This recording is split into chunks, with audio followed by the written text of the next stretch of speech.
One's a horror classic, the other a more sentimental look at things. Halloween, They Remade It.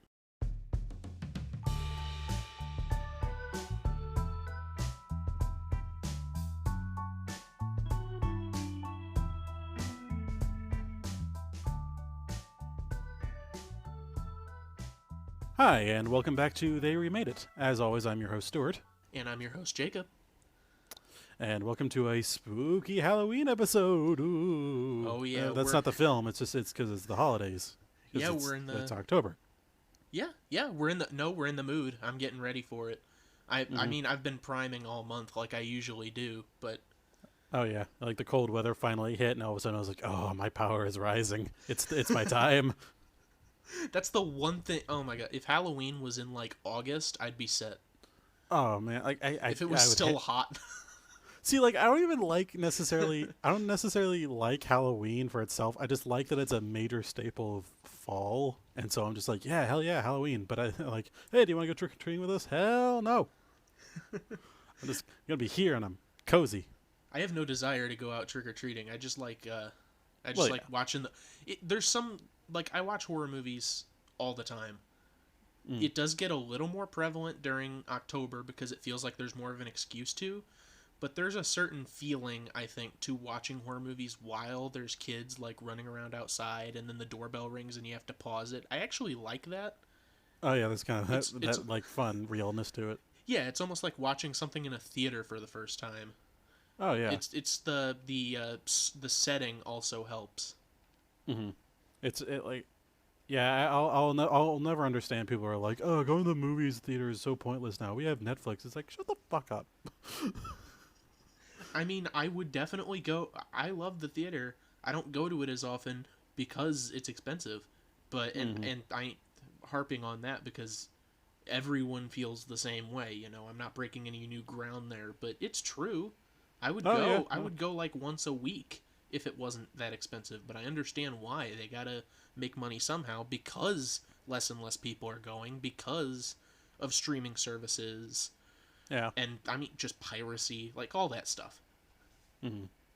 Yeah. Hopefully they'll stay in fashion at least for a little while longer.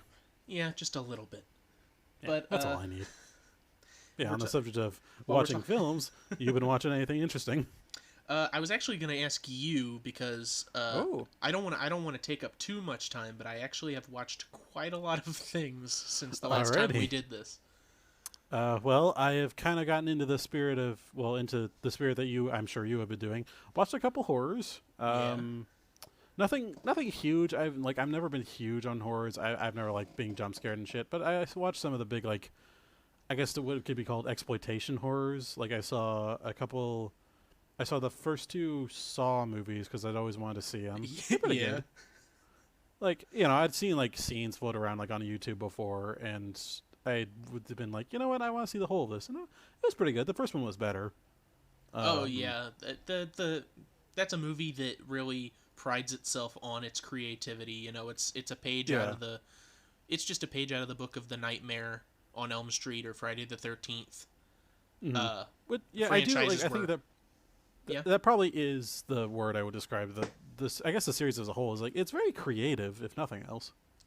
Right. Those are the best parts about those movies is that they made the kills fun, so you can still be scared, but you're really invested in what's going on because it's not like just the same thing over and over again.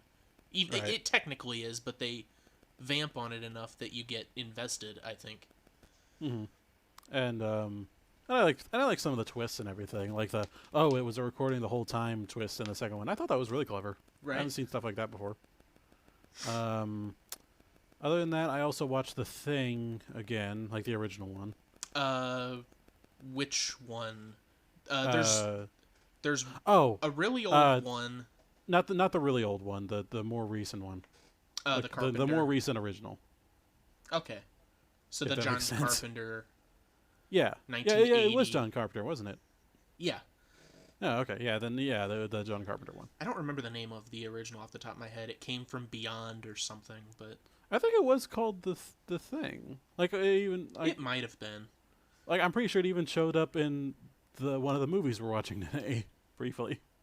It did. Yeah. but spoilers.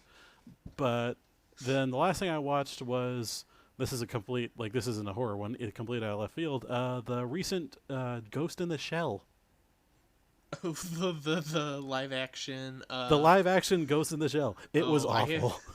I haven't brought myself to watch that yet, so I was curious because I've tried to watch the original and it just couldn't grip me. I worried maybe it's just the language barrier thing, or it's a very Japanese movie that maybe it's just not for me.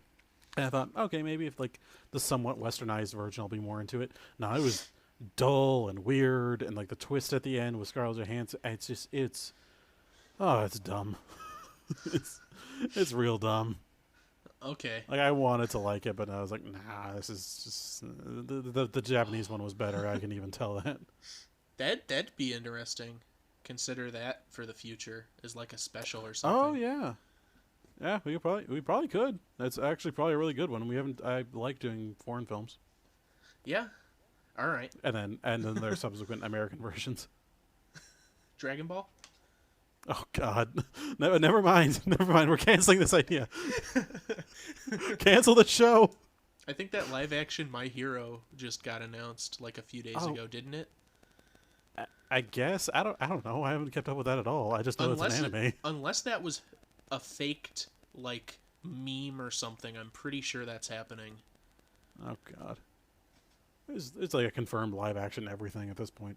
Yeah, I mean it's popular, so. Yeah, fair enough. Never been my thing.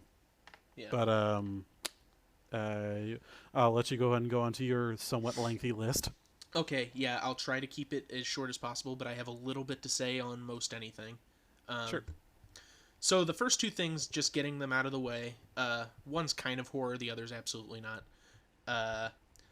The final season of the anime Fairy Tail premiered not too long ago, and so I've been catching up on some of the seasons that come before that because I stopped after a period, not for any particular reason, but I just started watching other things. So I'm catching up on that so that I can try to start watching the final season that's out. And I finally watched the entirety of the miniseries Over the Garden Wall that Cartoon Network did a couple years back. I've been meaning to watch that.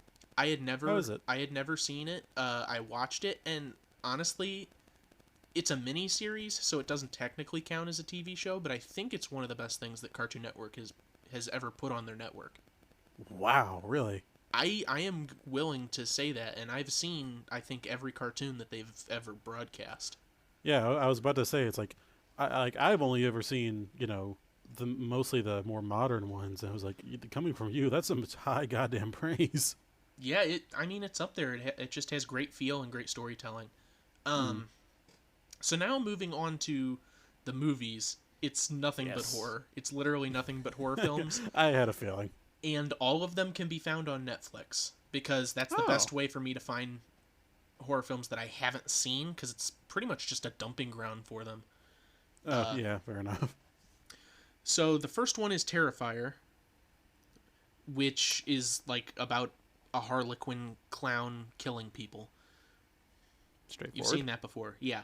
I do think it's kind of cool, though. Spoiler alert for this movie, if you really care, just putting it out there, is that it pulls a bit of a Psycho, which not very many movies do, in that the main character that you're following around is killed 30 to 40 minutes into the movie, and it's an hour and a half long. It's that's a ballsy move to do. You have to do that really well to pull it off. Right. It's always Psycho did it perfectly, but I also saw Creep 2. I don't know if you've seen the original Creep. I also watched it on Netflix. It rings a bell. It's found footage, but because there's no monster really or anything, you can usually tell what's going on most of the time. It just uses found footage as sort of a story device more than anything. This one, well, the first one was a lot more about tension, but this one really ups the tense feelings, but also adds a romantic feel to it, which was really odd. Between the main antagonist, I guess, and the protagonist, there's a romantic tie there, sort of. that starts to build up as the movie goes on. That's interesting. And for the most part, it is one-sided, but that was, yeah, it caught me off guard because it is really different from the first in how it does that. So, alrighty. Yeah. Clown. That's the name of the movie. That was a subpar murder flick starring a clown. Alrighty. But Peter Stormare was in it, so I automatically liked it. The mark of approval. I like Peter Stormare. I know. I watched Murder Party. It took way too long to get going. Very, very slow boil.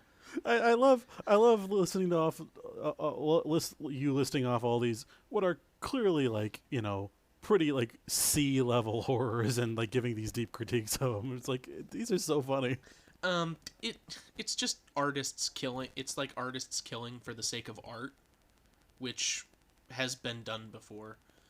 I mean, that could just be a metaphor for Hollywood. Yeah, it pretty much can. In fact, I think that a better version of an artist like killing for the sake of art can be found in season 3 of Tales from the Crypt, with an episode called Eas'll Kill Ya, starring Tim Roth, actually. Oh, well. So that's nice. Glad to see he's doing stuff. Yeah, just putting that out there. Well, that was in the early 90s. Okay, well, you know. He was in Hardcore Henry more recently than that. What else? The Boy. Did you see anything about that when it came out? Not that I can think of. It was like the couple ask this woman to babysit a doll for them while they go on vacation. Oh, yeah, that one. Yeah, I've seen a couple videos on it. Yeah, it was, unfortunately, it was a little predictable, which, to be fair, is common for a lot of horror films. But right. I had 3 ideas in my head on where the ending was going, and that turned out to be one of them, so... Mm-hmm. Yeah, it seems like that kind of situation. Right. It does get bonus points, though, in like partway through the movie, the main character realizes, quote-unquote, realizes that there's paranormal stuff going on, and she sort of goes with it, so as not to upset the spirit, I guess. She finds it more cool and charming that there's paranormal stuff going on rather than being frightened of it until later because other stuff happens. But I thought that was interesting. Yeah, it's kind of cool. They just kind of accept the fact. It's like, you know what? I'm in a situation with ghosts. I may as well just accept that now. Right. I'd do it. Nice to see a little, you know, subversion there. I'm not about to pick a fight with a specter. Oh, same. And finally, I saved this for last for a very particular reason. Bedeviled is a movie I watched. Do you know anything about this film? Not at all. It sounds like a funny pun, though. Not Bedeviled really. eggs, madam. That would work. So it's good for what it is. It's an average teen horror movie, you know. The teens find something's going on. They can't tell people, or they try to tell people and they're not believed. They're picked off one by one. Countless movies have done that before. Right. The one good thing I think this movie has going for it is the design of the main antagonist, which is a spirit called Mr. Bedevil that infects people's phones through a Siri or Alexa-like app. Mm-hmm. His design is very well done. Unfortunately, in proper horror movie fashion, you don't see it until the very end. What he looks like. But I knew what he looked like going into it because Netflix used his design as the poster for when you click on the movie. So they kind of spoiled it. I think that ruined it a little bit. Because a little bit. Every time I saw his silhouette with the long claws, which is supposed to frighten you, I knew what he looked like already. So that was kind of unfortunate. But the reason I saved this for last, you posted a photo to a group chat we have about a week or so ago. Oh, did I? Yes, you did. It was a parody of the It movie poster. It said that. Oh, yeah. It was like a Japanese like ripoff or something. That is the creature. That is Mr. Bedevil. They took him from the Bedeviled movie. Oh, that's hilarious. I saw you post that, and I think I responded to it. I was like, that's Mr. Bedevil. I didn't know what you meant by that. I was like, Yes, Jacob. Very good. What the fuck is he talking about? But yeah, that is what the creature looks like, and I do find that unsettling. I think Huh. it's a good design. Yeah, fair enough. But that's pretty much it, which was a lot of things, but I tried to keep Well, it as yeah. concise as possible without doing some sort of expert advice, or not advice, but opinion piece on it. Yeah. Ugh. Yeah. Fair enough. There's only so much expert advice to be done on C grade movies like this. Yeah. Which is like, not to bash on the directors and people who were passionate about making this, but Oh yeah, they're all pulling from because the movie we're about to talk about. I oh. Yeah, I know didn't have a very high budget, so Yeah. just So keep that in mind. don't judge it. Don't judge it. But I guess That's our job. we're the ones who decide what everyone should be doing with their time. We are the masters of your filming needs. You will listen to none others. I guess we should get into it then. Suppose so. So, for time and formatting sake, we're not going to be touching the Halloween 2 that is involved with both of these movies. It's just the first one, the 1978 Halloween, and then the remake specifically to that one film. Even though they can be considered two parts, the movies do sort of have a definitive end that would lead you to believe that there's not a need for a sequel. Mm-hmm. So, getting into the first Halloween, there's a young boy by the name of Michael Myers, and he kills his family on Halloween 1963. He is then committed. Years later, the year of 1978 to be precise, and just a day before Halloween, Michael's doctor, Samuel Loomis, who is played by Donald Pleasence, is going to pick Michael up and take him to his trial, as Michael is now 21 years of age. However, Michael steals Loomis's car, makes an escape, heading straight for Haddonfield, Illinois. The next day in Haddonfield, this is Halloween now, just so you know, Laurie Strode, played by Jamie Lee Curtis, is going through a normal day at school, only to catch glimpses of a man in a mask constantly staring at her from afar. Meanwhile, Loomis also arrives in Haddonfield and teams up with one Sheriff Brackett, father of Annie Brackett, one of Laurie's best friends. He is convinced that Michael Myers is somewhere in the town, so the two of them patrol the town looking for him. Later that night, Laurie is babysitting neighborhood boy Tommy Doyle and soon ends up babysitting a girl that her friend Annie was babysitting named Lindsay, so that Annie can go off and hang out with her boyfriend Paul. However, she is killed by Michael while she's in her car. Linda, another of Laurie's friends, and her boyfriend Bob go to Lindsay's house, which is now empty because she's being babysat elsewhere.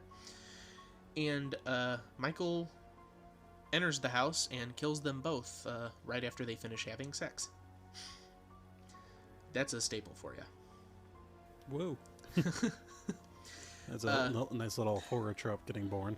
Yes, the birth of the horror trope. First the sex, then the birth. That was a weird one. I'm sorry. Realistic, but gross. Well, I may have spoken too soon because he doesn't actually kill them both off. Linda manages to call Laurie before she dies, which allows Michael to know that she's coming over. Laurie sends the two children she's babysitting to bed and heads over to the house, finding Annie, Bob, and Linda all deceased upstairs. Michael attacks her and she runs off back to Tommy's house where she originally was. Michael follows her, however, and enters and starts attacking. But Laurie distracts him and stabs him in the eye with a wire hanger while the two children run outside screaming for help. Loomis discovers the children and makes his way to the house, finding Michael and Laurie struggling upstairs. He shoots Michael, who then falls backwards out the second-story window onto the lawn. Loomis goes to the window, only to see that there's nothing there, the realization slowly dawning that Michael is alive and still on the loose. Dun dun. And of course that sets up for the sequel, but another time. You don't care about no stinking sequels unless it's been 15 years. That's true. That's true. It's the rule. It's the law. Yeah, we had to wait 15 years for that crap. I can't believe I was feeling guilty. Yeah. Alright. Well, I guess we'll go over the Rob Zombie one and see what that one's all about. I guess so. If we have to. All right, so Halloween 2007. So the Myers family is an unstable family living in Haddonfield, Illinois, with young Michael Myers being the focal point of this first section. Michael is getting into fights with bullies at school, and when his mother is called in to have a chat with the principal, it is revealed that Michael has been torturing and photographing animals that he has killed. A doctor is called in to evaluate the child, Dr. Samuel Lewis, played by Malcolm McDowell. Loomis, not Lewis, played by Malcolm McDowell. It was a typo. But while in the meeting, Michael runs off to the woods and kills one of the bullies that tormented him. Later on Halloween night, I mean, that's the title of the movie. Yeah, it's going to be Halloween most of the time. Just imagine the holiday of Halloween. Yeah. You know what it's like. Well, Michael is ready to go trick-or-treating with his sister while his mother goes off to work. His sister instead decides to fool around with her boyfriend. Fed up with this, Michael proceeds to kill his mother's abusive boyfriend while he sleeps. Didn't mention him before because I don't really care. And then he also proceeds to kill his sister and his sister's boyfriend. For this, of course, he is committed to an asylum under the care of Dr. Loomis. Over time, Michael begins to lose himself more and more, shutting himself off from the outside world, and making a hobby out of constructing papier-mâché masks, which he chooses to wear to conceal himself. Eventually, the state of her son becomes too much to bear, and after one especially terrible incident involving a nurse, Deborah Myers kills herself, leaving an infant child, Michael's younger sister, all alone. Fast forward 15 years, and Dr. Loomis takes himself off the Myers case, unable to make any more progress. Later, I believe that same night, or at least a few days in between, I'm not sure. Oh, yeah, it's not specified, I guess. Yeah. Michael escapes from the sanitarium, killing multiple workers there to get out, and then killing a truck driver not too far away to take his uniform. And then he proceeds... One of the more eccentric characters in the entire film, who's there for all of 5 minutes. That was great. That was a real Jack Nicholson moment. Yeah, seriously. I have to say. I love him. We'll Jack Nicholson in Little Shop, not in The Departed. Oh, yeah, no, that's different. We'll go into it more later, folks. Don't you worry. Yeah. Well, anyways, after having accomplished this, he proceeds to make his way to Haddonfield. The next day, Laurie Strode, played by Scout Taylor Compton, is at school with friends Annie and Linda, and she proceeds to witness Michael from afar constantly, while meanwhile Loomis is alerted to Michael's escape and makes his way to Haddonfield, knowing exactly what his motives are. That night, Laurie goes to babysit Tommy Doyle, while Michael proceeds to kill off Linda and Bob, who were having sex in his childhood home, and then he goes to the Strode household, killing Laurie's parents. Loomis goes to Sheriff Brackett to warn him of Michael and explains to him that Laurie is in fact Michael's younger sister, having been adopted by the Strode family after his mother's suicide. Elsewhere, Annie dumps Lindsay onto Laurie so that she can babysit her, while Annie herself goes off to meet her boyfriend Paul. Annie and Paul go to Lindsay's house now that it is empty and are met with Michael, who proceeds to kill Paul. Annie, badly injured, calls Laurie in a panic, which gets Laurie to head on over where she is attacked by Michael while making a 911 call. He kidnaps her and takes her to their old household, where while he attempts to connect with her, she attacks him with his own knife. Michael gives chase, but Loomis arrives and shoots him. This does hardly anything, however, as Michael proceeds to injure Loomis and chases Laurie upstairs. In the struggle, Loomis gets himself involved again, which allows Laurie to take his gun for defense. Now fully upstairs, Michael has her cornered and charges into her, sending them both out of the second-story window. Lying on the ground, Laurie takes the gun and shoots Michael point-blank in the face, and we end with her screaming over home video footage. Yeah, it was a pretty abrupt end. It was. The ending was so hard for me to format in my mind for the synopsis, just because it's like constantly and then, because it's all action. It is so action-oriented, there's not a lot of hiding or anything. I can think of the one scene where there's she's around the corner and... Yeah, but it's the only one. Well, yeah. So I trimmed that. Gotcha. But yeah, that's that. 2 whole films right there. 2 entire movies. Who'da thunk? But since I haven't talked enough and my throat isn't sore yet, it's time to go into full circle.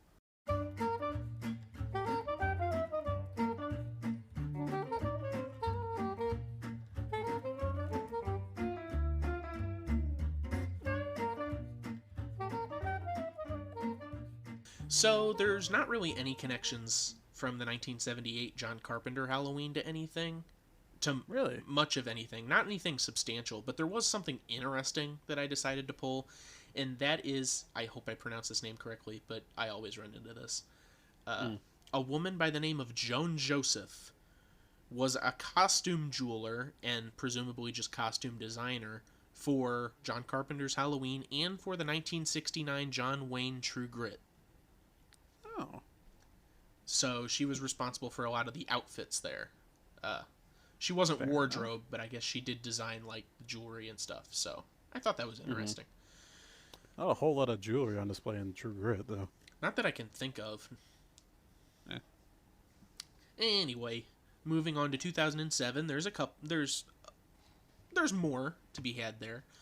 The first one, we have a writer in common, Michael G. Kehoe, who also worked on Blade Runner 2049. Respectable. And Christy Cotton was a stunt woman for Halloween 2007 and The Jackal 1977. Oh. Wait, 1977? 1997. I Yeah, I was apologize. like, no. So she did that for both. Yeah, she did that for both of them. I wonder who she stunt doubled for in The Jackal. I don't know. Maybe the First Lady? Oh, yeah. When that bombing scene happens, she has to sort of take a dive. Yeah. Okay. I could see maybe. that. All right, so now we get into a bit more of the interesting ones. So we have some crossover between 2007's Halloween and 1977's The Many Adventures of Winnie the Pooh. Yeah, what? Yeah. Picture that in your mind's eye. All right.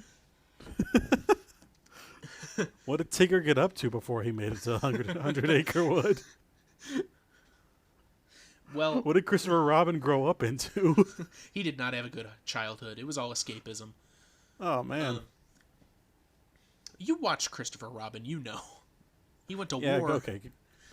Fair point. But, so they have an actor in common, that being Clint Howard, who is Ron Howard's younger brother. He voiced Roo in a couple of the Pooh segments, not all of them, since they're sort of compiled of theatrical shorts. Right. He was the voice of Roo in some of them. And he was Dr. Copelandson in Halloween, who is one of the two men who sort of oversee the asylum. And I remember him. Yeah, I guess the major scene is when they're accusing Loomis of being responsible for the patient's escape. And finally, we reach Ocean's 8. The only thing we have in common here is composer Johann Sebastian Bach, which obviously one of the most famous composers out there. Yeah. You know, he's still doing that sort of stuff, you know? So he did a piece called Suite Number 3, which was in Halloween 2007, and I have a small clip of that here that I will play. Ooh.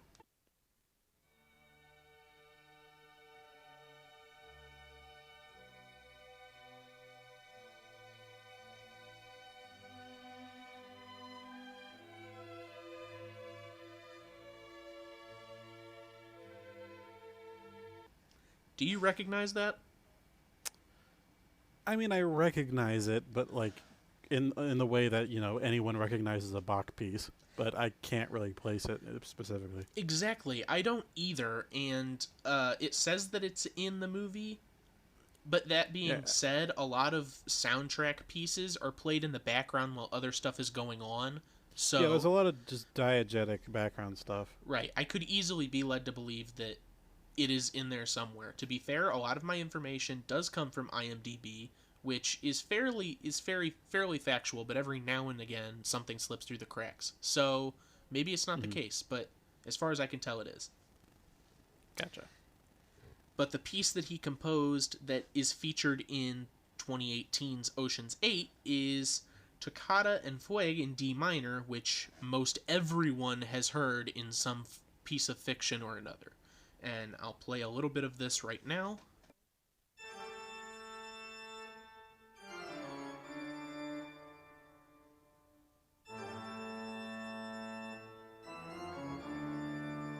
That is literally all you need. Yeah. Everyone has heard that. into the depths type thing. Yeah, it's a very like I guess I mentioned sort of like Dracula earlier, or like a vampire, but it's very Phantom of the Opera, which would be Oh the yeah, depths. I mean, I think it's the original movie's opening. Yeah, it's what he's playing on the organ Mm-hmm. as well. Which you have not lived until you've seen that movie where you have an actual live organist doing the soundtrack. Oh my god, it's awesome. That sounds amazing. Yeah. Okay, but Like as a side note, I had gone to my brother's college, and they have a church there, and they were doing a Halloween special where they show that with the organist playing. okay, one, that's on my to-do list now. That's like my bucket list item. Nice. Two, I have forgotten. Oh yeah, Phantom of the Opera. Wow, there's a lot of ground that we could cover there. Well then, I think I know a soon-to-be future topic. There's a lot. Yeah, there's a lot of remakes for that. Phantom of the Paradise, even. There's Oh my god. like offshoots that are like different genres. Oh, that's gonna Yeah. be that could be crazy. Yeah. We may just want to go with the hard remakes and not all the spin-offs. Yeah. But that's it for Full Circle. So I guess we should just jump right into the meat of this, shouldn't we? Yes. Shall we go into the analysis of, what, like, one subtle horror staple and one exploitational? Yeah. If you would like to, I will open the floor to you so that I can get a drink and recover from that. Of course, I kind of figured, after that one, you probably needed it, especially after the synopsis. Oh, what is there to say about it? Like my main thing is like I love 70s. You even brought it up before we start recording. Is that I do also love 70s movies because there's a very real feeling to it in the shot style, because I guess either cameras didn't have very high focus lenses at the time yet, so a lot of shots had to be a bit farther away, whether we're following, members or we're following characters along a certain path. It's kind of seen from maybe knees up or waist up at the closest. Mm-hmm. Versus a lot of modern ones get really up close and personal to the point of like intimacy levels of closeness, and it feels very off sometimes, where it's like, yeah, it's cool that we get to see these actors really kind of putting it all into these tiny facial, motions and everything, but it doesn't feel like I'm watching a real thing, Whereas in the original Halloween, we'd be seeing Laurie and her friends just walking down the street and like getting accosted by Michael, obviously, but it's a very wide shot and it feels very real. It feels like actually walking with someone. If you hang out or talk with someone, you're not so up close that you're only seeing them from like the neck down. Like you're going to be seeing them pretty much their full height at all times. And so it felt like a very real situation that we were witnessing. So it really added to the eeriness of first seeing Michael show up. Right, and I feel like that's like a cinematography rule, at least for that period of time, because like you said, people are doing things and they have that full view for a lot of what they're doing because that's just real life. And those sort of older films do close-up shots, but that's usually a sign, if the cinematographer is good, that's a sign of intimacy.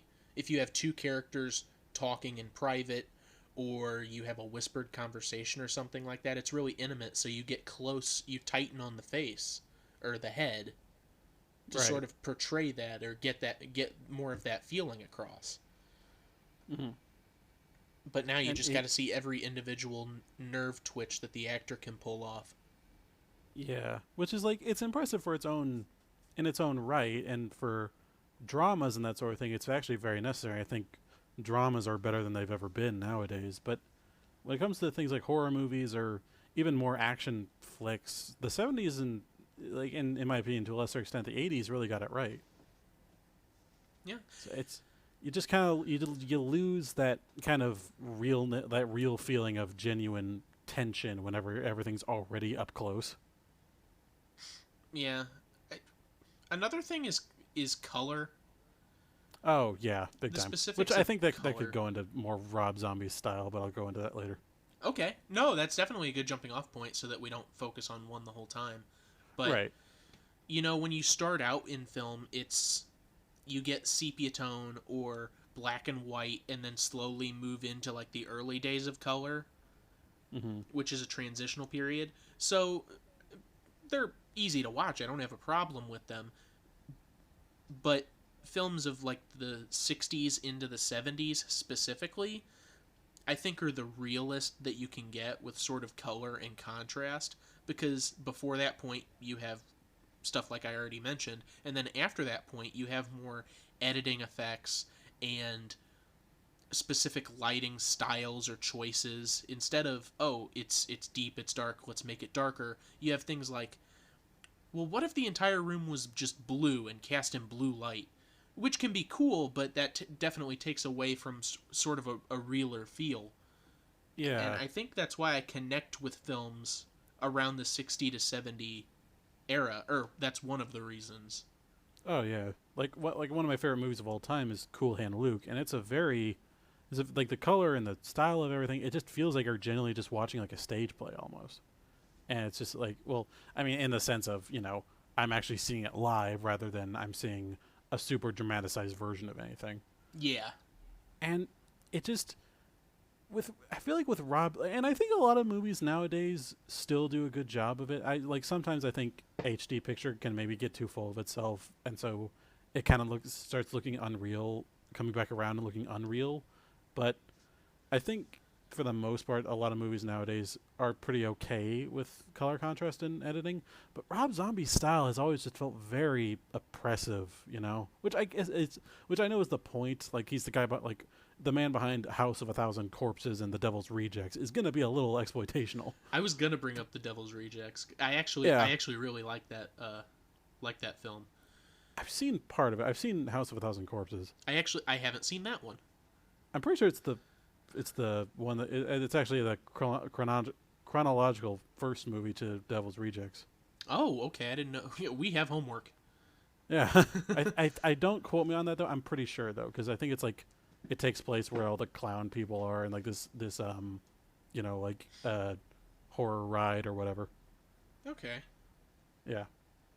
But yeah, Halloween. We do have. Yeah, so Halloween. Sorry.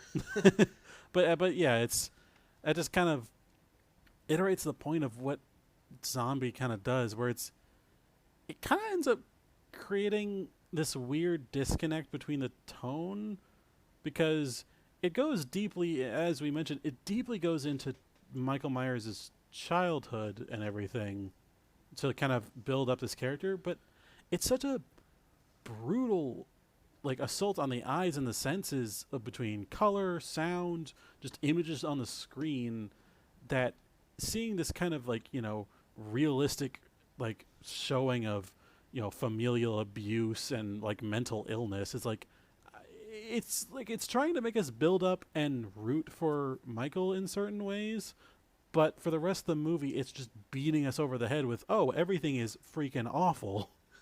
And so it has this weird kind of snapping point between them. Whereas the original one, it just showed Michael in this like idealistic household that it was like, oh, why would a killer ever come from this? Which actually made it creepier that one did. And then it just shows him, like, the first moment we have of him is him murdering his sister, and then it just goes on to him escaping the asylum, where it's like not that much detail is given, but it's at least consistent, and I like that better for that fact. That's a good point. I hadn't thought about the explicit contrast there. Yeah, but you were bringing up the sentimental side of it.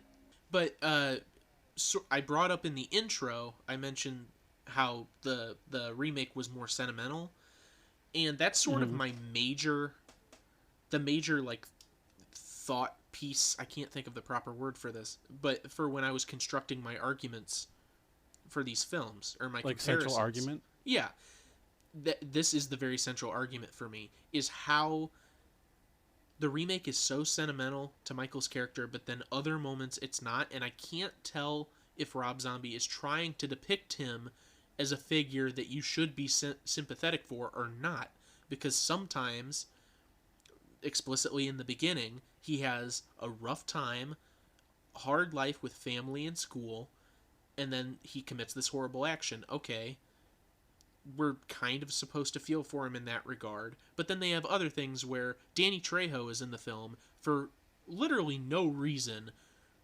but he plays almost what you think is supposed to be like best friend to Michael. He's the only friend in the world, but Michael kills him without a second's notice as soon as he gets out. I think what Zombie was trying to do with that one is that you're definitely meant to feel unease and confusion with Michael's character, because it's never explicitly shown how much is actually going on up in his head and how much of it is, genuine, like a child dealing with actual psychotic thoughts and not knowing how to process it, versus he's completely already gone psychotic and he's just playing people to his advantage. That is very psychotic, is not being able to tell what one is thinking or planning at any given time. And I think that may have been the point in the end, to have such a confusing back and forth of, are we meant to be sympathetic, are we not, kind of thing, for that very reason. But I don't think it was brought across properly. It just ends up being confusing rather than genuinely conflicting. Yeah, they do the same thing near the end, where he's trying to appeal to Laurie, right. I'm your brother, look, this is the photo, and she doesn't understand because he ain't talking. And then she stabs him, and rightfully he gets angry, but then he immediately tries to kill her. There's no backup to that. He doesn't try again. Yeah. He doesn't sort of have a, I hate that I have to do this, or anything like that, which, should he in the first place? He didn't have to in the original film. Oh, yeah, no, in the original form, I loved him in the original film. It's because you seem so...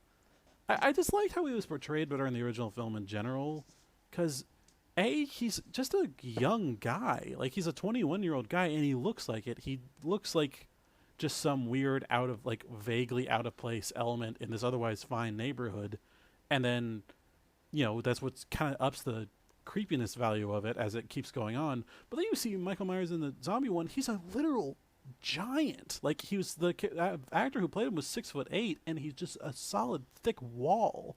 And it's not subtle, and it doesn't look in any way like it's building up to anything. It doesn't seem like he could be sneaky and stabby in the way that he originally was. It's just this monolith of a man. And there's more mystique to it as well. And I'm not really gonna fault Rob Zombie for this one, because there's not a real reason to hide the relationship between Michael and Laurie, because not only is it a film that came out a longish time ago, but it's a franchise that kept producing movies. Anyone, for better or worse, people that have not seen Halloween probably know that those two are related from some form of media. So I'm not going to fault him for not including, or for not staving that. They just get it out in the open. They're related. Right. But it does play to it in the John Carpenter one, because it was the first one to do it. I'll be fair in that regard, in that it keeps it a mystery. You don't find that out until the second film, that they're related. So throughout the entirety of the first movie, you don't really know why he's honing in on this specific girl. He doesn't appear to be at the beginning. He's just killing people. I thought it was just because she, in the beginning part, when we first introduce her, she leaves a key under the mat of the Myers home. So maybe he just, because he has just he doesn't take much to set him off. I kind of figured it was she's approaching my home. She's in a place that I don't want her to be. I want to kill her now. I figured that was all that was necessary, which I think was actually kind of creepy. Yeah, if I'm being honest, I forgot about that scene, and they actually do it. They do it in both. Yeah, both films. I completely forgot about that, but I guess that is good motive. But later on, as the movie goes on, I feel it becomes clear, especially into the second one, which we're not analyzing, but we did both watch. I think it becomes clearer that he knows somehow. He's not just trying to kill her for any vague reason. He knows they're related. Right. And you're not a big horror guy. I don't know how invested you are into the Halloween lore. Not really. But it's obvious. But it's not obvious, because they start making stuff up, like midichlorian level making stuff up. Oh God. But there are like paranormal things that are going on with Michael, so he could easily tell. I Oh yeah, feel the man that takes Laurie's related. Yeah, in the original alone, he takes like what, like 5 or 6 bullets to the chest, yeah. plus a stabbing to the eye and a few other injuries. Well, thanks to either the fifth or the sixth Halloween movie in the franchise, that is thanks to the fact that there's some curse of thorns or something that Michael has imbued in him that makes him immortal. You know, So he literally what, cannot die. whatever, There's no whatever. mystery. Then, There's no mystery there. Yeah, they really George Lucas that. yeah, seriously, yeah, and like I keep thinking back to a lot of moments because I keep singing the praises of the original one, but I gotta say I don't like it that much either, to be honest, because like I like all the bits where it wasn't actually being in its horror movie moments, because when it actually did start getting into like the scary moments once it was at night and he started killing people, I thought it was kind of unimpressive. Like I thought it was a little like there were a lot of like really campy moments that were just like, all right, that one didn't age well, or like certain like lines or what have you that I just kind of fell flat. And ultimately I wasn't scared, or I didn't have any reason to feel scared. I thought all the build up was a lot better, and then once it started getting into the killing, I was like, all right, this isn't that terrifying. It's like, I obviously for the time I'm sure it was, but Yeah, I mean it's a slasher like, film. Like, what are you gonna yeah, get? it's just like they're just like, with her going out to the, and it also dragged out a little bit in my opinion. Like it would, her going out to do her laundry in the like outer shed, coming back, like getting stuck, coming back, dropping her off, going back, getting it done, and then Michael shows up finally, and it's just like he's been there the whole time, but it's presented in a way that doesn't feel that scary. But I thought the Rob Zombie one actually did that really well once it got into the scarier bits. Like my favorite part was in a lot of scenes where there's just wide shots seeing people move, and like people transitioning to different parts of the house. Michael would already be in the building or down the street watching them, but he's so hidden, and it's like it actually is kind of jarring when you notice him. He's like, oh god, he's right there. Like, a front door would open and he'd be right behind it, but he's standing in near perfect shadow, so you can barely notice him, which I obviously gave him crap for thinking, oh, he couldn't blend in. But then when he actually does, it's really well done. And I actually was very surprised by it, with the rest of the movie being so, well, exploitational. Like, because it's by an exploitation horror director, so it was just, I was really impressed with that. And I thought the action scenes were a bit more harrowing. I actually liked it a lot. No, I think it is. Or rather, I think it does. Mm-hmm.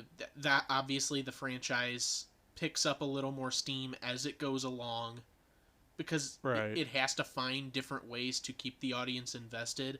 But I'm not going to include that in the argument for the original one, because it is still a flaw, and I understand that. Mm-hmm. And like I did want to enjoy the slasher bits more, because I knew they set a lot of precedents for slasher movies to go on, but it's just like, ultimately I didn't feel that tense or anything. I felt tense during the zombie movies though. Yeah, and I mean moments rather. Halloween sort of made Jamie Lee Curtis as well. Oh yeah, it was their introductory film. Yeah, and it made her a scream queen as well.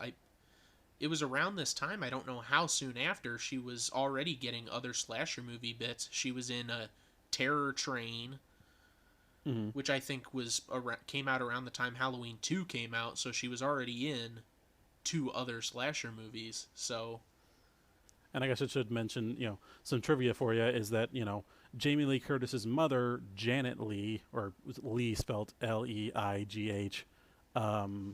was played the well, I can't remember her character's name, but she was the main female lead in Psycho of 1960. Right. And that John Carpenter wanted her daughter in it, just has a this big tribute to Alfred Hitchcock, which I thought was really cool.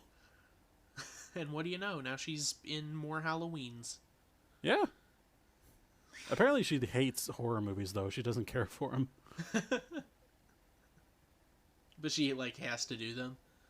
Well, I think she was excited to do the new one. Like, I think I saw an interview with her like I think it was on Jimmy Fallon or something, where she was touting a lot of the cool reviews that she got for it. She was like, the one I like the most, it was just like, you will freak the fuck out. That's all you need. Put me on a poster with that phrase. I would love it. So I awesome. like that she's kind of coming back around for it. Yeah, she went sort of crazy on Twitter. I saw with the images of like people at the release party, and she seemed to be having a good time. Yeah, I like Jamie Lee Curtis. She's fun. Yeah. She's a nerd too. She goes to BlizzCon a lot. Really? Yeah, she'll go dressed up as like Diablo characters. I'm not joking. I don't think you are. So since we started talking about actors or actresses, yeah. I do want to get your thoughts on this, because the character of Dr. Loomis, the way that Donald Pleasence and that Malcolm McDowell respectively play him, they do play him differently. But I can't tell which one I like more. So I actually really like both, but for different reasons.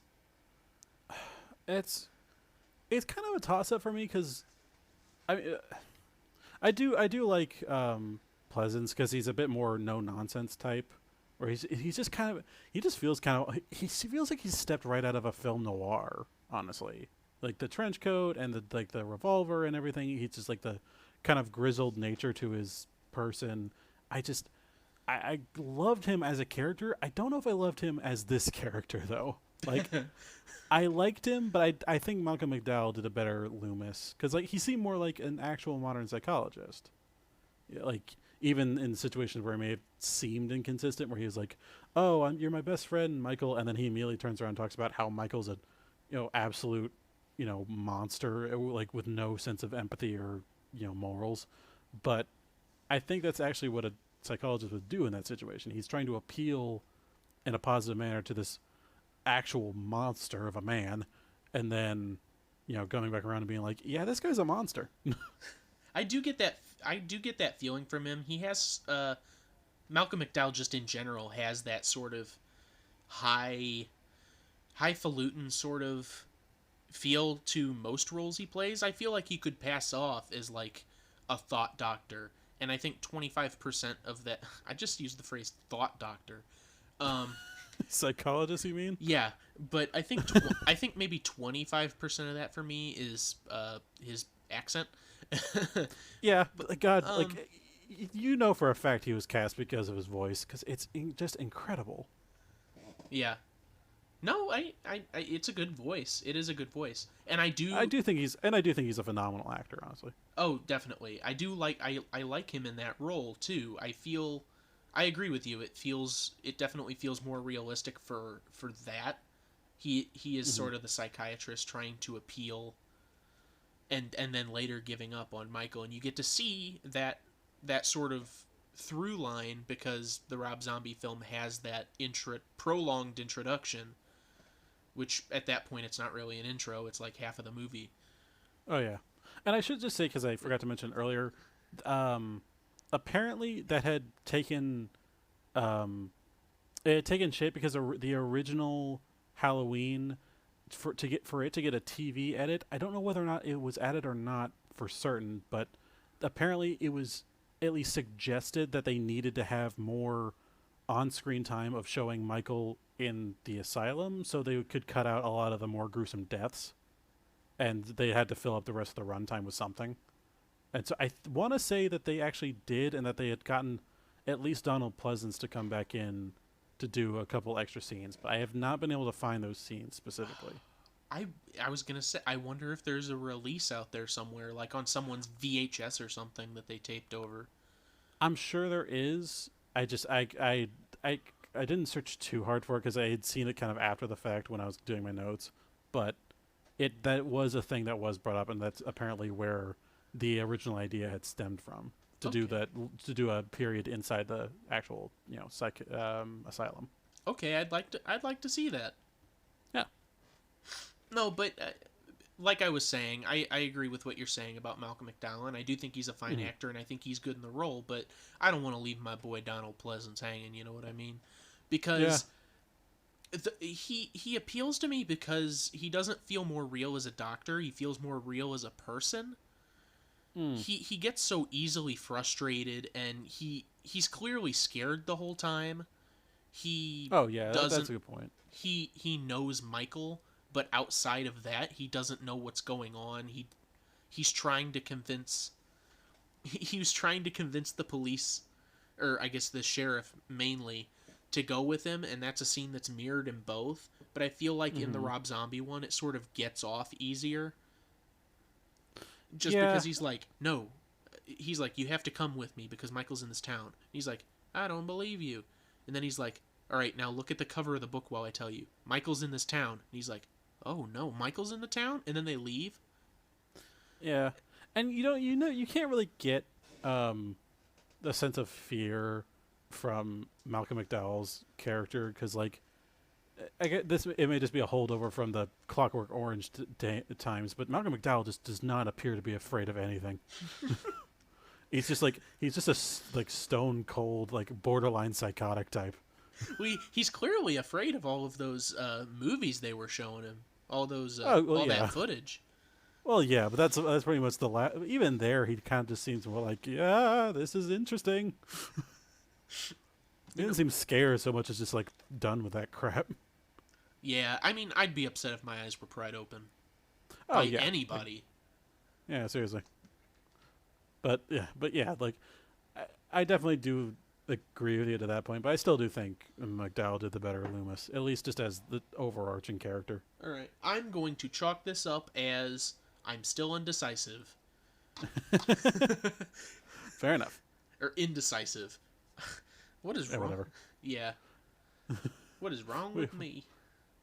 We know how it works. Yep.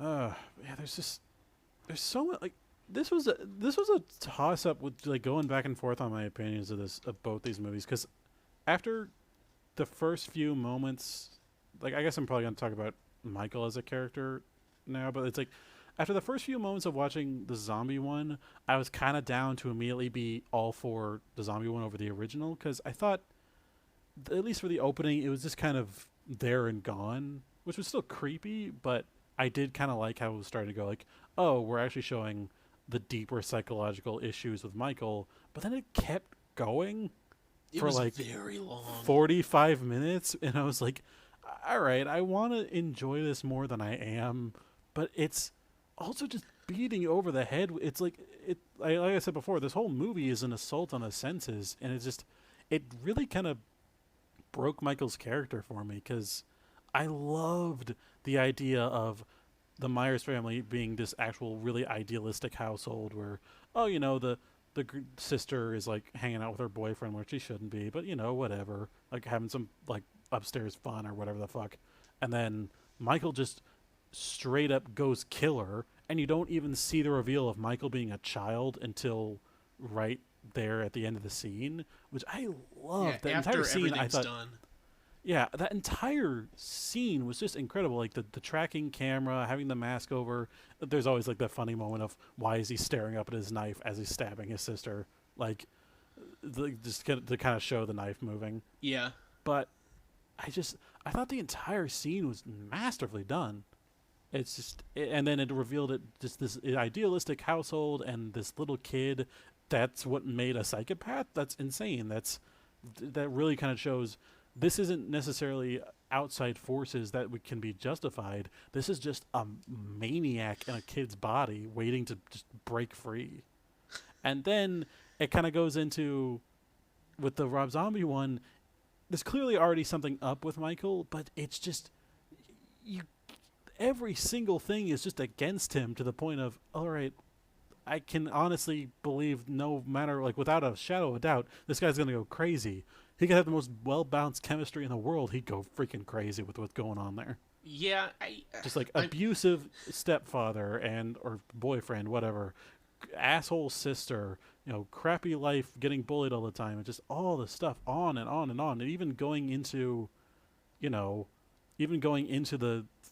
psych ward, where the moment where he escapes, it's started off with one of the guards bringing in another patient and having a full frontal rape scene in front of Michael. Like, what the fuck? I was about to say I should probably say trigger warning for watching this, because that goes, not only is it there obviously, but it goes on way long.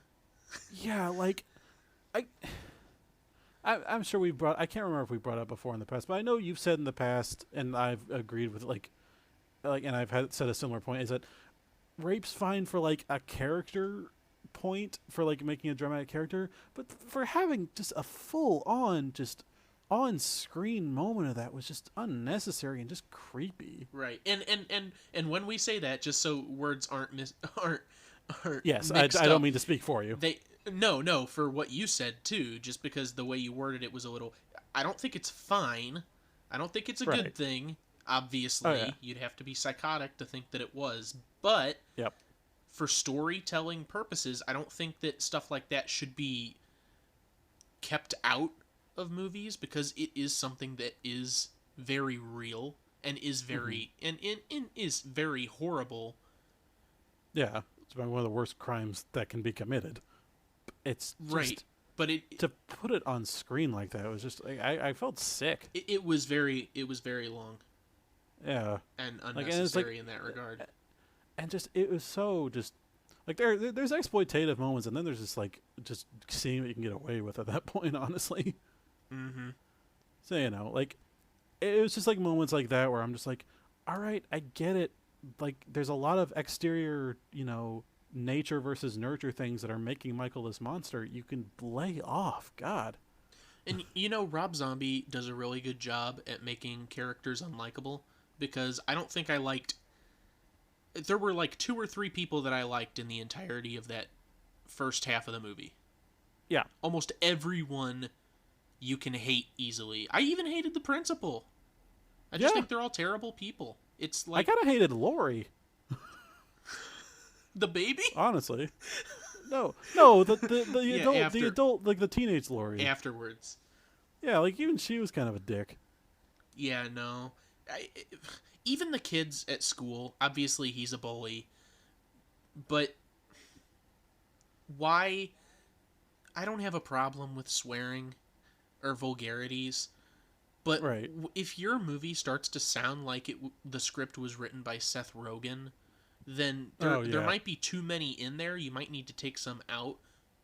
It feels like almost every character, for a while, once you start getting into the actual horror elements of the Michael Myers stuff, it's not there as heavily. But before that, it's like every 5th word out of a character's mouth is like shit or fuck or something like that.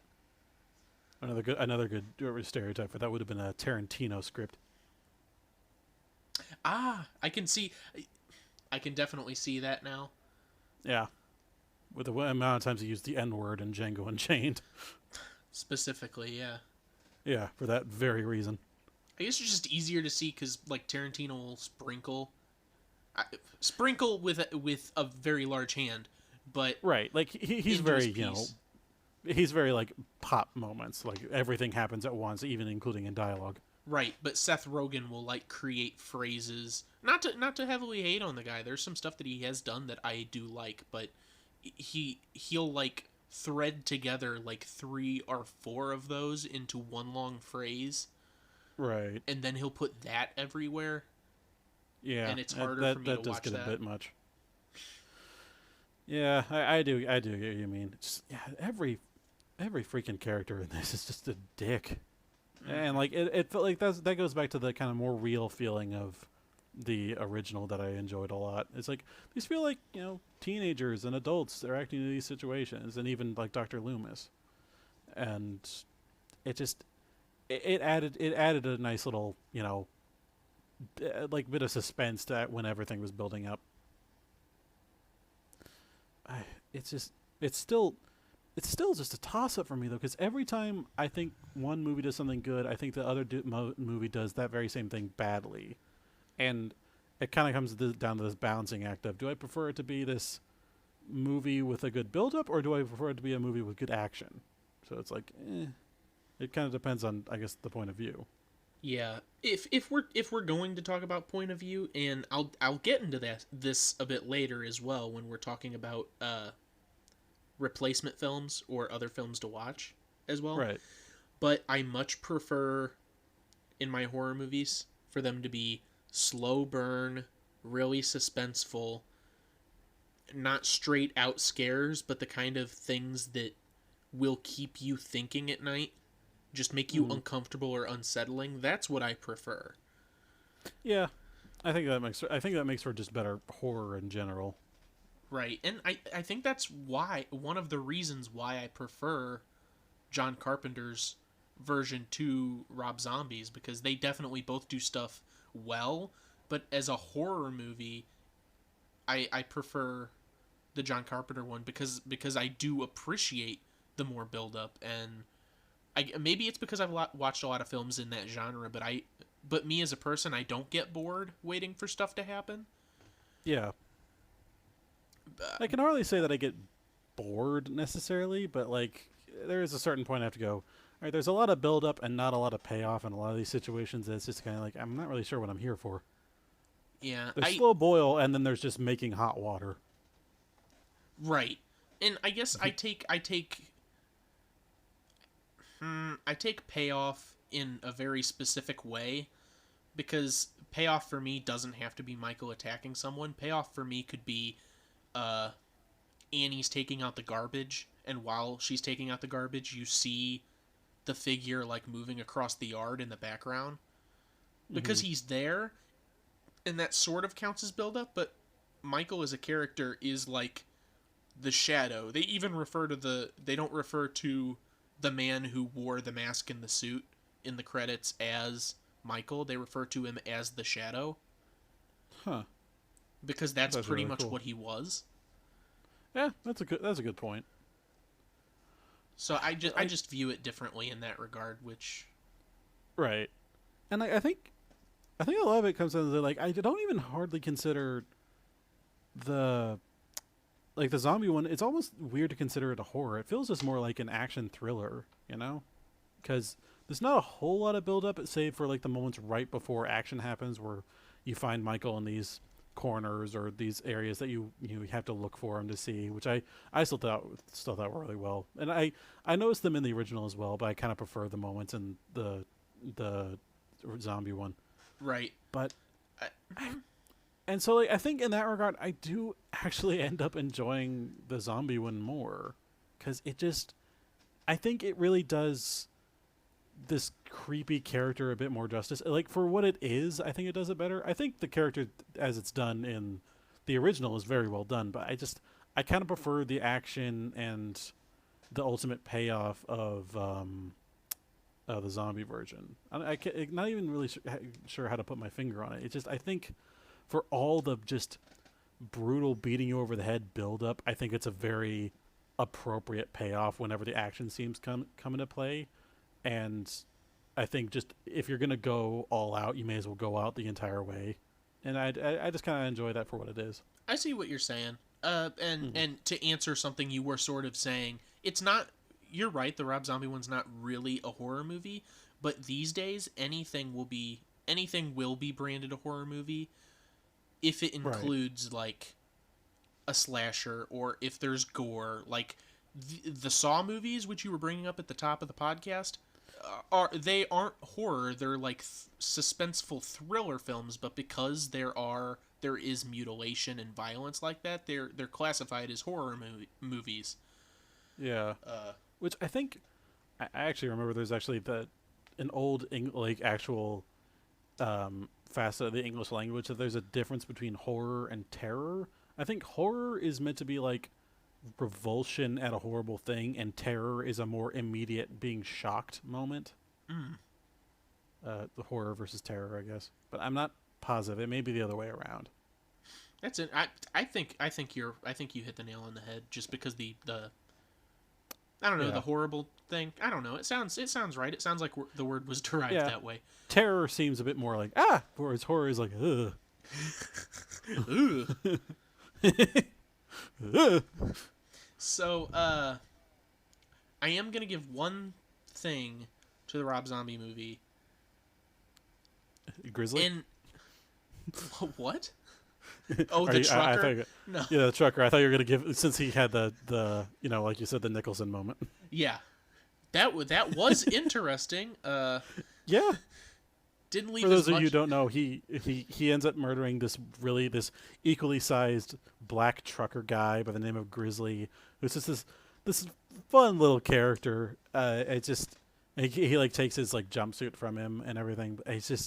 He's all coming back in town. It's like, Grizzly's back in town, people, and he's just my favorite character of both the movies. I love him. He is. Why are we taking to these bear people? Like, I don't know. Like, we were a big fan of the Bear Man in True Grit. Yeah. What is this theme? We both equally love Winnie the Pooh. Wow, bears. It's just bears are just cool, man. I'm a fan of bears. It's the running theme of this channel. It's show. This show. That's great. I hadn't thought about that. He didn't leave an impression on me quite like Jack Nicholson did, but I think that's more I think that's more so because Jack Nicholson served no purpose. At least Grizzly is responsible for Michael getting that uniform that he wears and the knife, right? No, the knife he gets back at his home place. Oh, Grizzly you're right. has his own knife. Like, it's just kind of like a little, like, not a pocket knife, but it's like a, well, it is a pocket knife. Yeah, you're right. He had knife. I forgot he had the knife stored in the floorboards, right? I think so. The mask was at least in the floorboards, but he got the knife at home someplace. Okay. Yeah, but anyways, he at least served purpose to the plot. It wasn't just a weird thing that happened.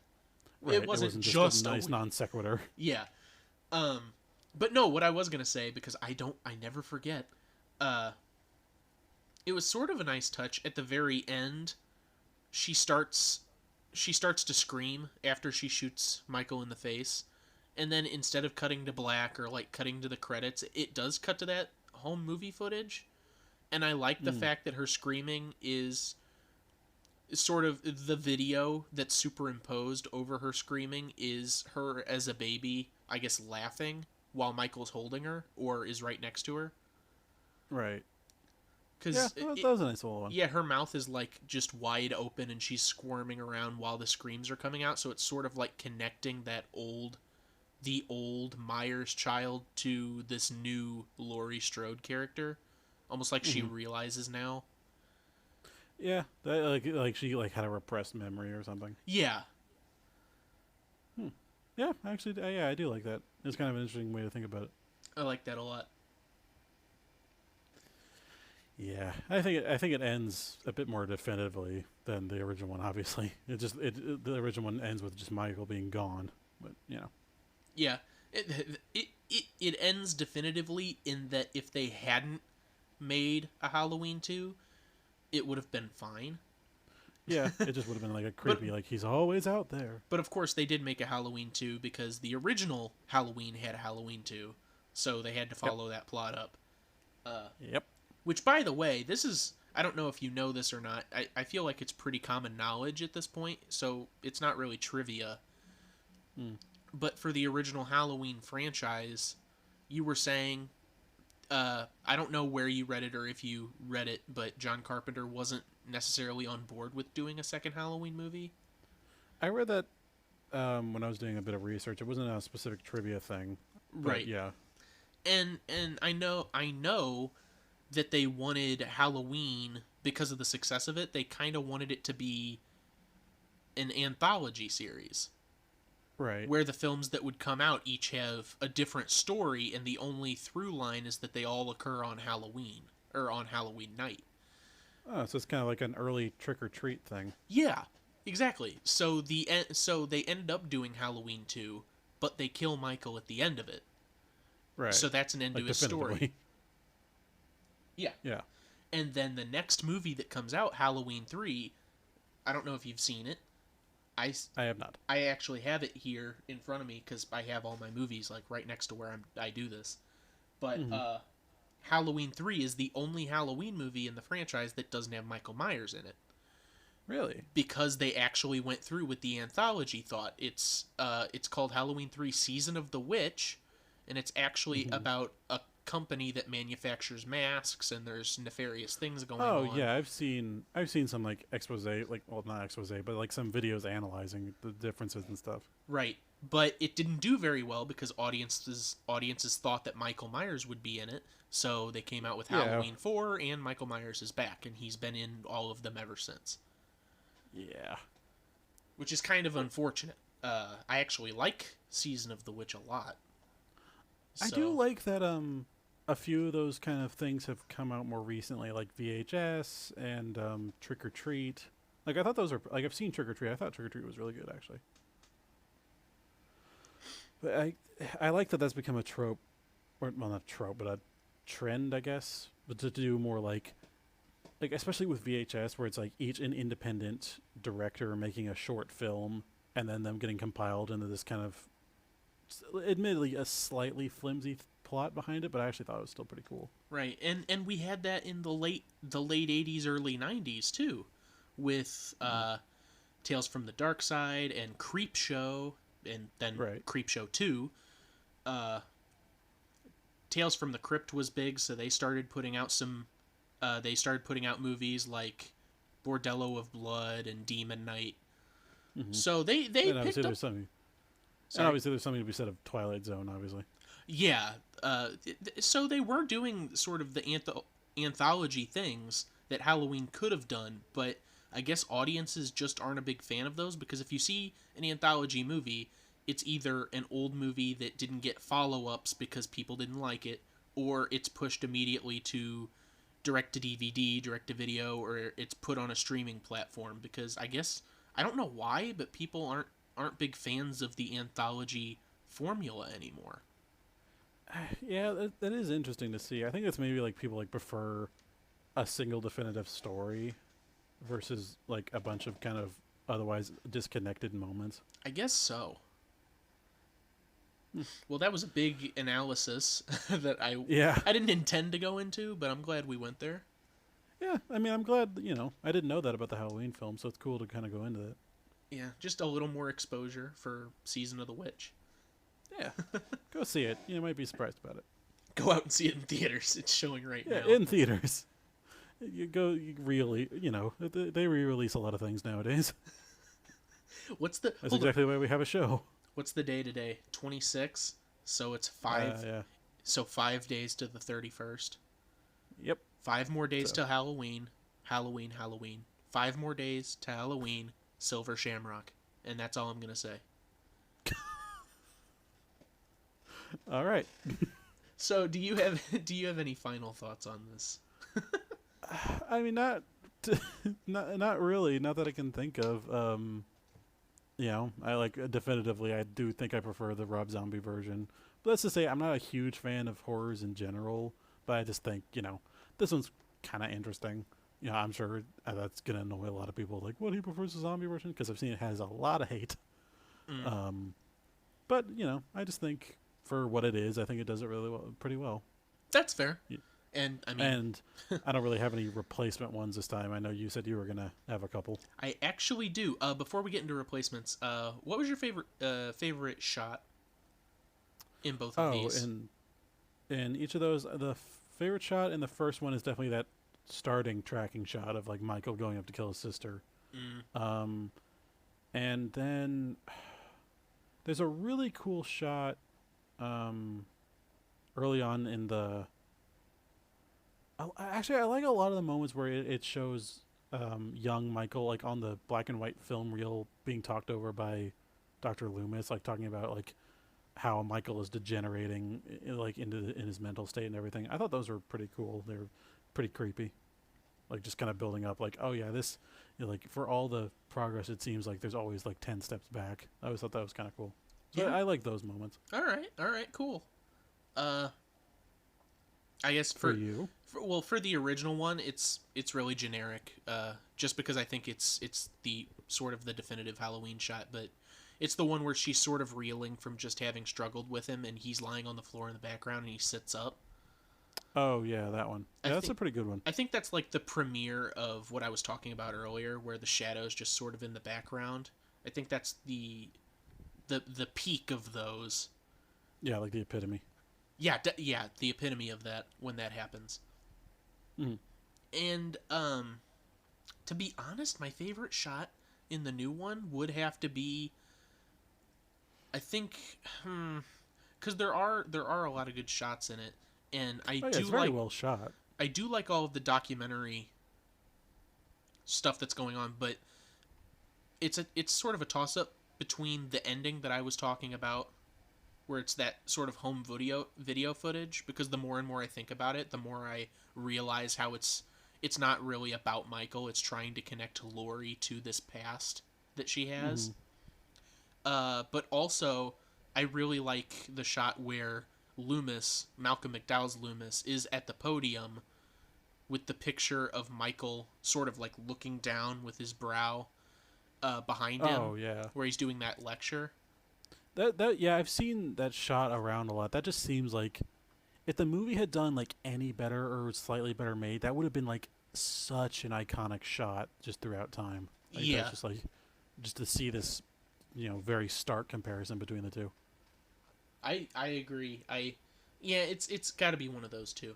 But Yeah, I feel you. so do you want me to talk a little horror real quick? Go right ahead. You know it better than I do. Okay, so as I was discussing earlier, I prefer the slow burn sort of psychological unsettling horror. So I have two. Mm-hmm. One is a cult classic film that's actually in the process. It's in production, being remade and slated for a release sometime next year. So I'd be excited to do it. And that is Jacob's Ladder. Oh, really? Yes.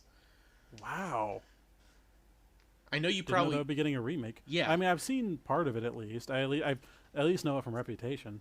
Right. It is one of my favorite horror movies. Direct inspiration for the entire Silent Hill franchise. Yep. About to say that myself.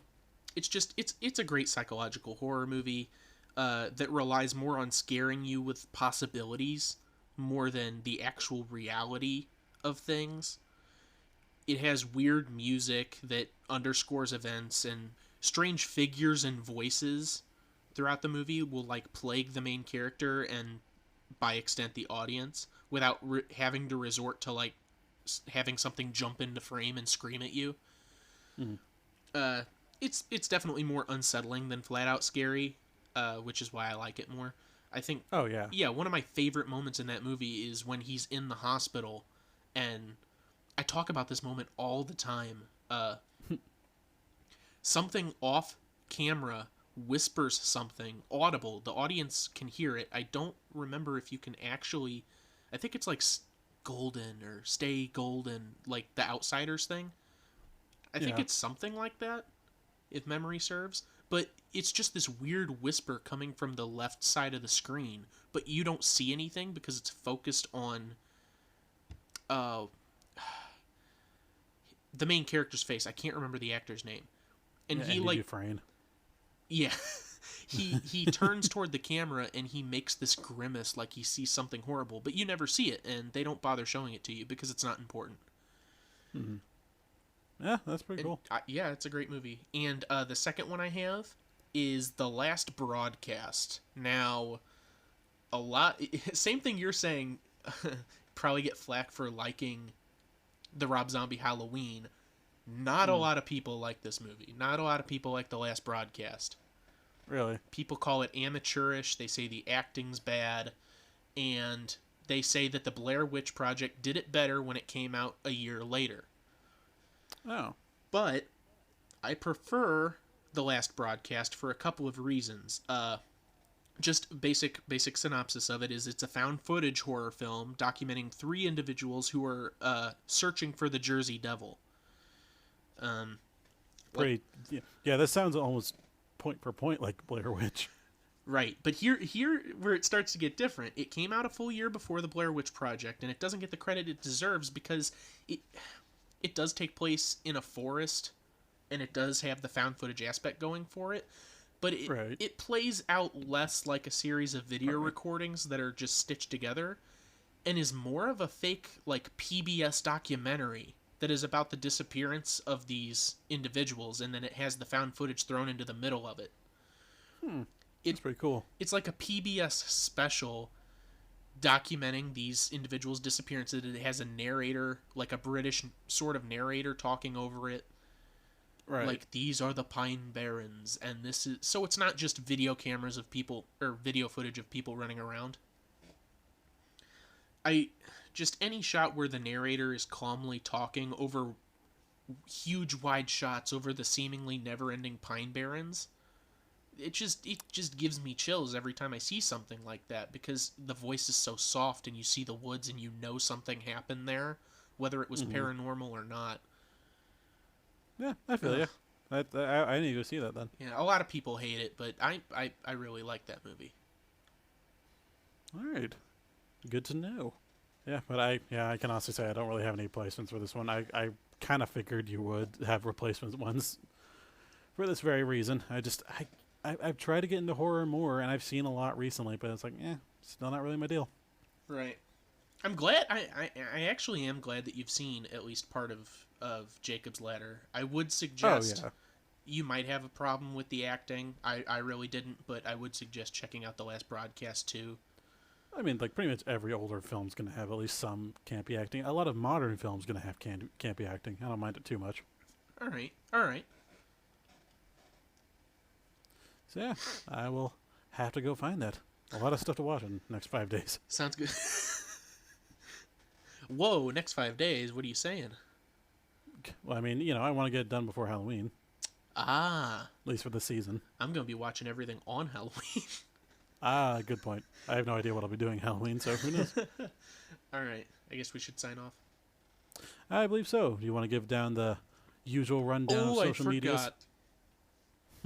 Okay, well, obviously you can find us on not any podcasting platform, but most of them. Stitcher, iHeartRadio, Apple, Google Play, all those good ones, Podomatic, Podbay.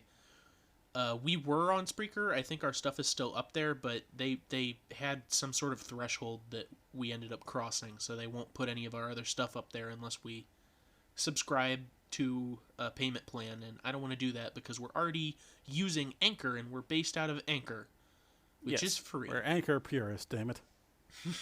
I love you, Anchor. But that being said, we have TheyRemade It.com, which just has an archive of the episodes and links to them on the Anchor page. You can follow us at It Remade on Twitter. We post the updates to the videos when they come out, or the podcast episodes when they come out. You can email us at TheyRemade It@gmail.com for praise or hatred or suggestions or whatever you may have. As always, just lay that shit on us. We can take it. Yeah, and like it. Yeah, like it. Tell us you like it. Tell us you like it. Tell us that you like us. Like it, review it, leave a comment on whatever you want. Or don't, but it would be nice. Write it on a bathroom wall and send a picture. Graffito it. Yeah. Go all Banksy on this. Let's get this going for $1 million like he does. And just to be upfront, I am advising that you go out and commit a crime. As always.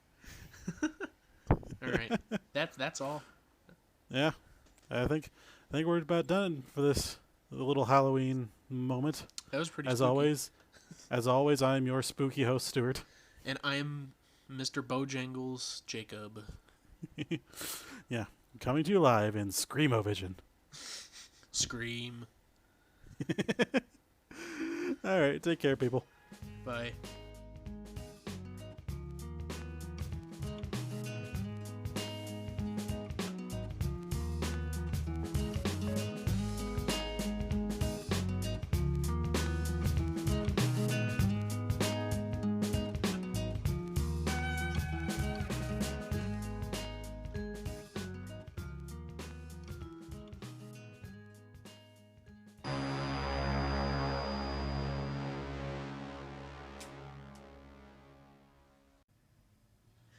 What's the boogeyman?